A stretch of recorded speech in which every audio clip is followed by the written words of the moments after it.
Hey, what's going on, everybody? It is Wednesday, November 29th. I almost said October, November 29th.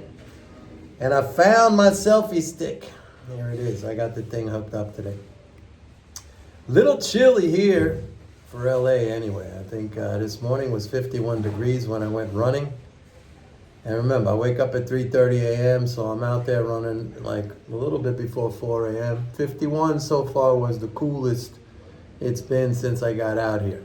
But anyway, it's nothing compared to New York, which, by the way, I'm going to New York next week to visit, so I'll be feeling those sub-freezing temperatures once again, folks. It's been a while. So let's talk about what's going on. One thing I want to discuss today is this,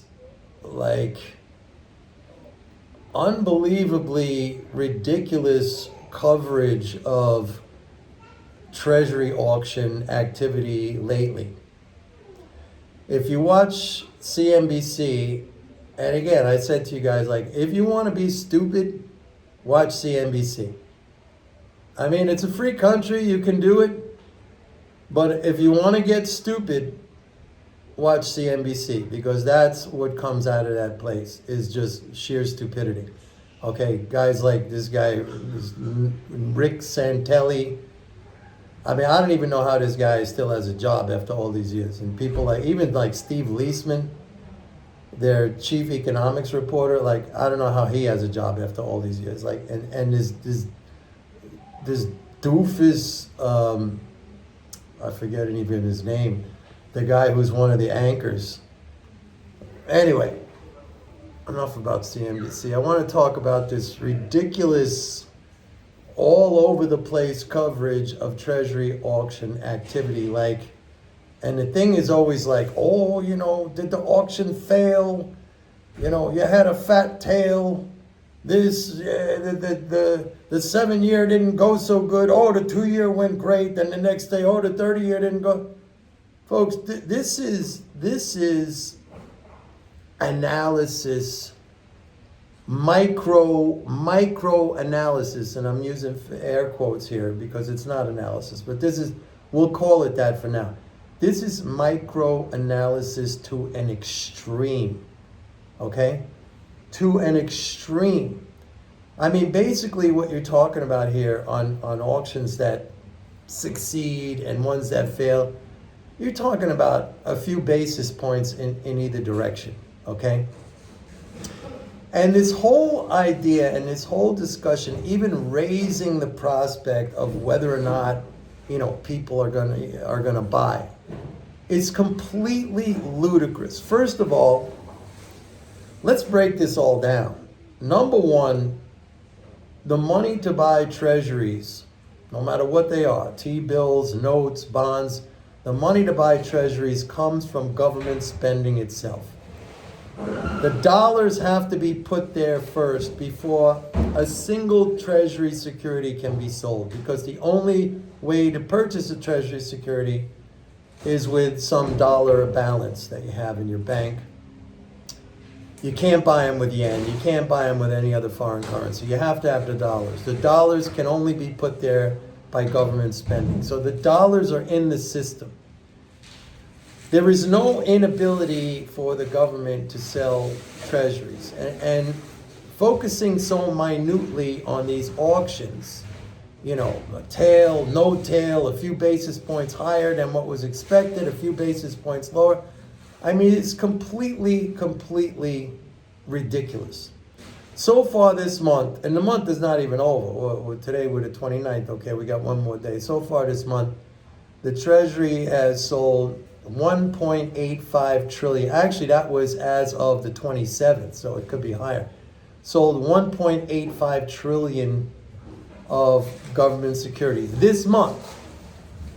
Normally in a year's time, it's over 100 trillion, okay? And you could look that up. It's on the daily Treasury statement, and it's in my course. I talk about that, how people say, how are we going to pay for Social Security, 30 years from now, because it's going to have a shortfall of 4 trillion. You just rolled over 100 trillion, Okay, that means you redeemed. You just redeemed, I'm sorry, 100 trillion last year. Over 100 trillion, maybe 120 trillion last year. You can look the number up. It's on the daily Treasury statement. Okay. The numbers, these numbers are just a push of a button. It's just a bookkeeping entry on a spreadsheet. So I mean, they talk about it like there's some finite amount of money, like some finite. These are electrons. These are, clicks on a computer keyboard. But I'm getting off track here. Let's go back to these Treasury auctions where every day it's like, everyone's biting their nails and worrying about, how's it going to go? It's always going to go. The money is already there, okay? There's 3.4 trillion in reserves sitting in banks. There's another trillion in the Fed's RRP facility. And if the Fed had to, there's 33 trillion of government securities outstanding. That's the so-called national debt, right? That if the Fed wanted to change all of that into reserve balances, which by the way would totally bankrupt the banking system, but if it wanted to change all that into reserve balances, there's 33 trillion right there that the Fed could swap for reserves, okay? I mean, this thing is just crazy, and these people who are, talk about this and they comment on this and they discuss this and they, ad nauseum, and they just do not know what they are talking about. And again, this idea that the government is funding itself, it is impossible. Listen, I'm not holding back here. You're not going to hear this from anyone else. It is impossible for the government to fund itself by selling treasuries, which can only be purchased with US dollars. Okay? If the government was funding itself with yen or British pounds or Canadian dollars or Swiss franc or Australian dollars or euro, that would be a different story, okay? But the government, it is impossible for the government to fund itself by selling government securities, which are only purchasable, if that's a word, can only be purchased by using dollars. The dollars have to be put there first. I don't see what's so hard to understand about this. And this is the thing, like these people out there on TV, it's just like there's this blank wall in front of them, and they do not, it's not even that they can't see beyond that. They do not want to see. See, this is the big difference. It's one thing if somebody doesn't understand, okay? And then if you show them, they're like, oh, I didn't know that. That's a smart person. I don't care what that person's IQ is. The fact that that person is curious and is open to changing their view when they see the facts, that's a smart person. But these people are in a totally different category. I want you to understand this. They are in a totally different category where they do not feel it is necessary to go beyond their views. They will just keep hammering these views over. It is such a disservice to you guys, and that's why I say, if you want to be stupid, go watch CNBC. Oh, Joe Kernan, that's the other guy I was thinking of, who is, he's an anchor on that Squawk Box show. Joe Kernan, Leisman, that Santilli character. He should be in a circus somewhere, this guy. They do not want to, go outside of their view. And they don't care if what they're telling you is not real. They don't care. It's like they're going to shove this down your throat nonstop. And they expect you to take it down your throat. Okay? That's this is an extreme form of arrogance. You understand?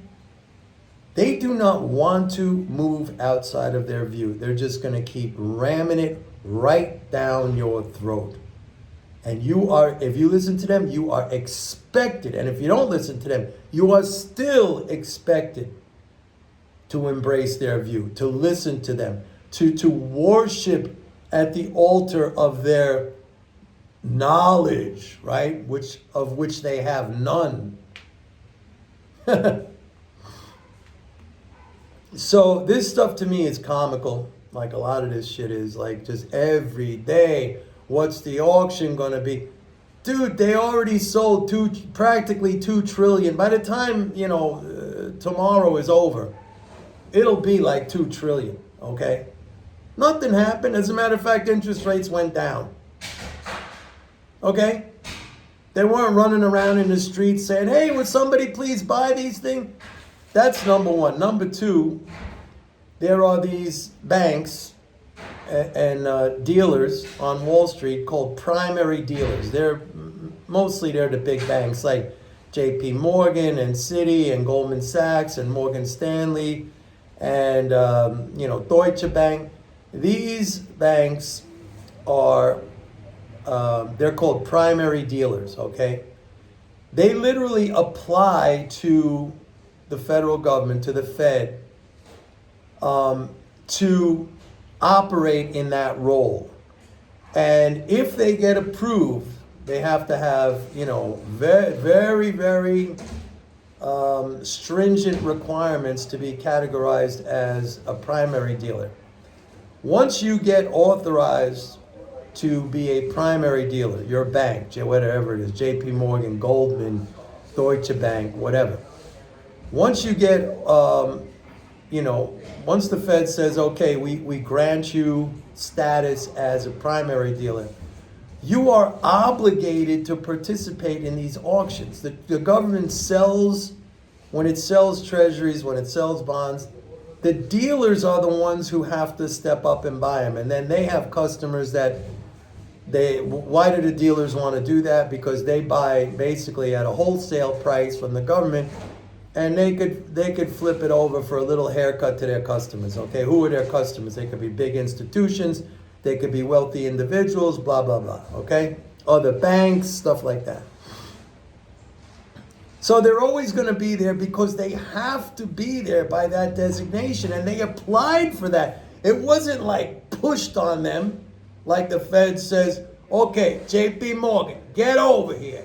You're going to be a primary dealer whether you like it or not. No, these guys, these banks, that's a high status to be a U.S. government primary dealer. That's the highest status you could have as a financial institution.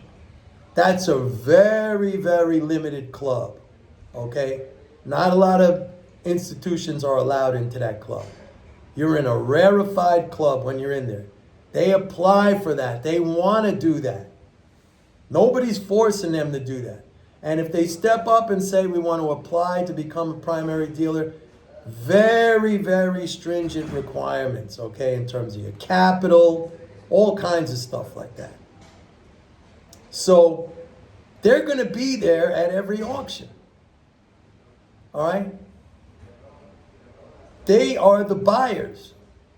That's their role. They have to do that. That's the deal they made. The government's going to sell them those securities, basically wholesale. Think about any kind of retail, wholesale business. You got these middlemen who are wholesalers. Maybe they buy directly from the manufacturer, then they turn around and they sell it to their customers, right? Same thing. Here's a good example. Think of like a car dealership. Car dealership has a relationship with the manufacturer, right? If you're a Ford dealer, if you're a Toyota dealer, if you, whatever, GM, you have a relationship. Not everybody could be a dealer. You have to meet certain requirements, and you buy inventory from the manufacturer, Ford or GM or Toyota, Honda, whatever it is, right? Hyundai, whatever it is. And then what do? You put a little markup on there and you sell it to your customers. It's the same thing, man. Same thing. And the dealers have to buy. You follow me? So I want you to stop. If you're worried about this stuff, and if you're, I'm sorry to say, stupidly watching CNBC and thinking like you're getting educated, you're getting informed, you're not.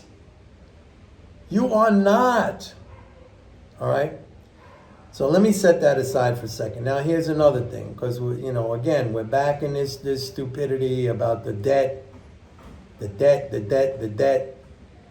All these people talking about the debt, and then there was something, I read something that, once again, this is popping up, and it's a terrible, terrible thing, if it ever comes to fruition, that, Congress, there's factions in Congress, we know, mostly on the right, conservatives, who want to cut Social Security and Medicare.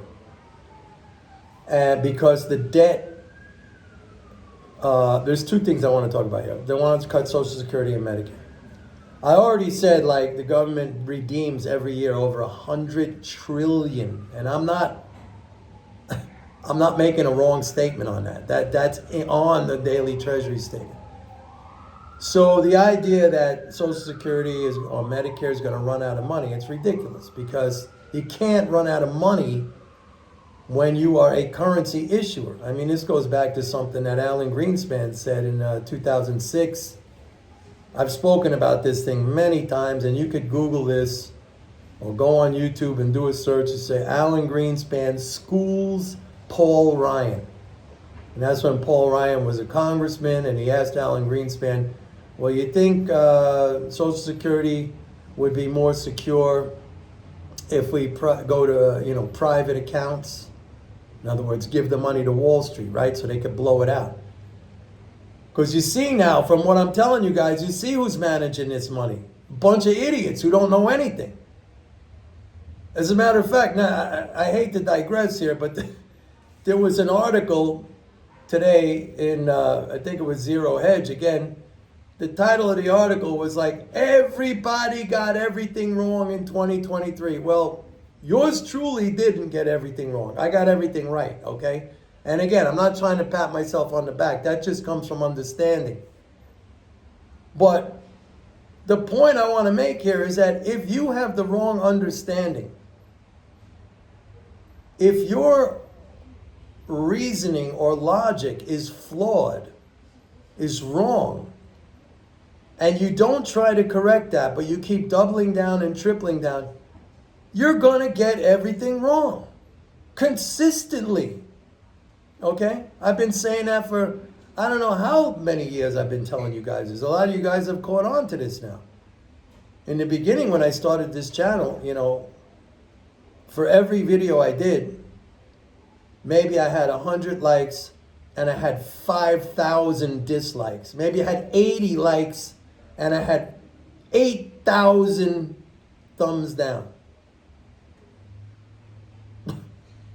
I mean, think about that. All I'm doing here is giving you guys like knowledge about how things work. And you see, as I tell you, everything plays out exactly as I tell you. And I got 8,000, no.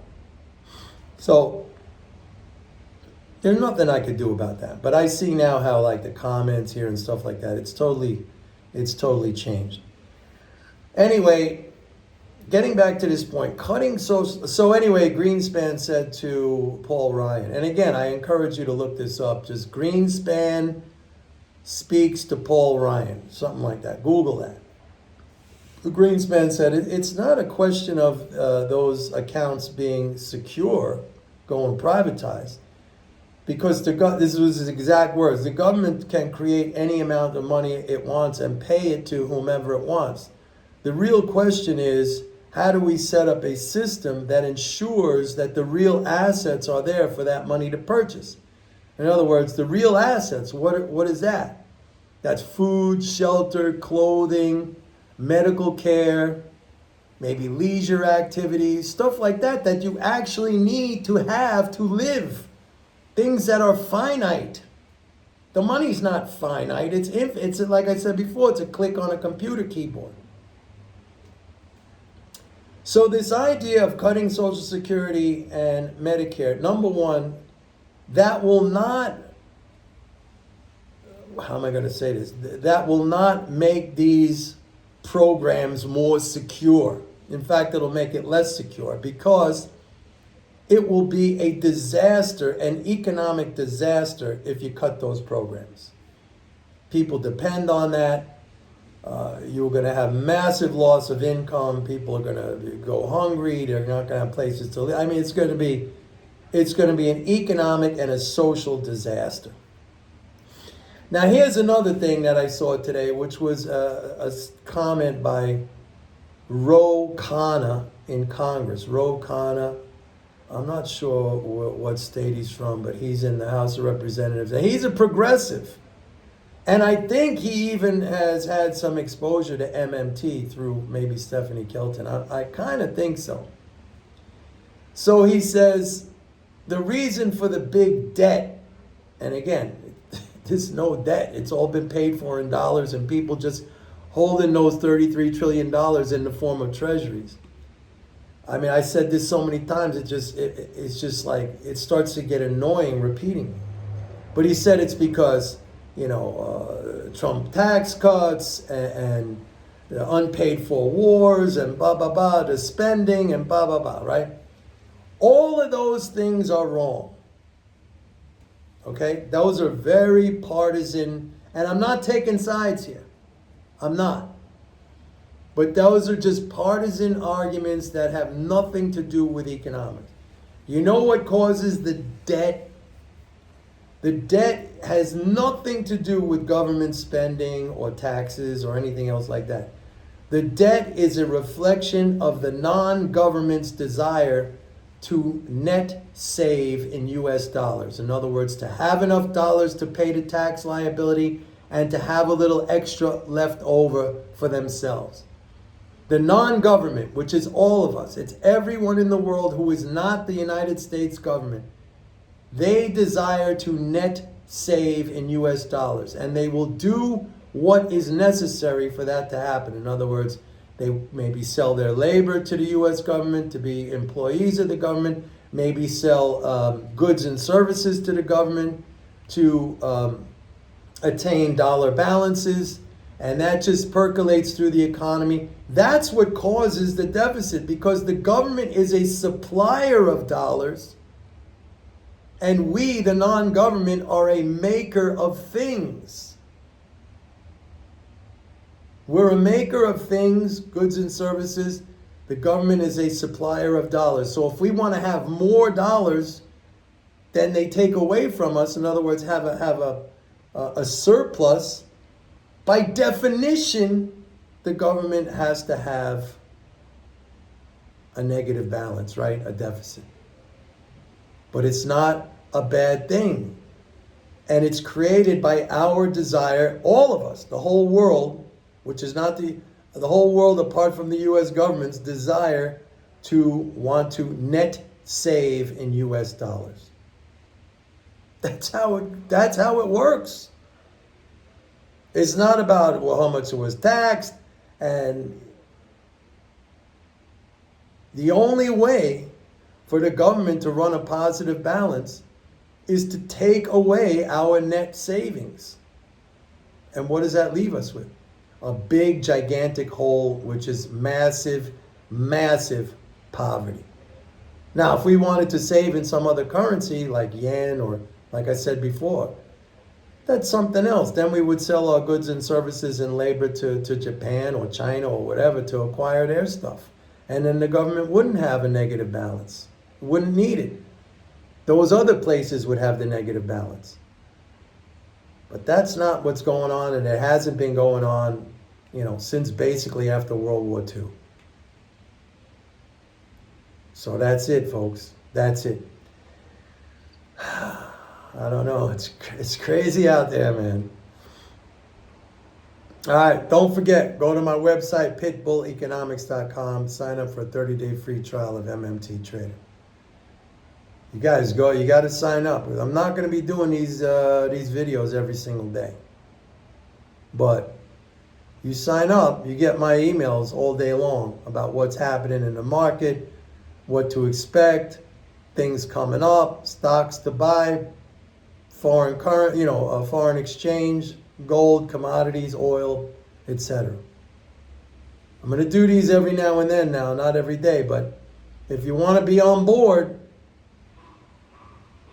you got to sign up. All right. See you. Bye.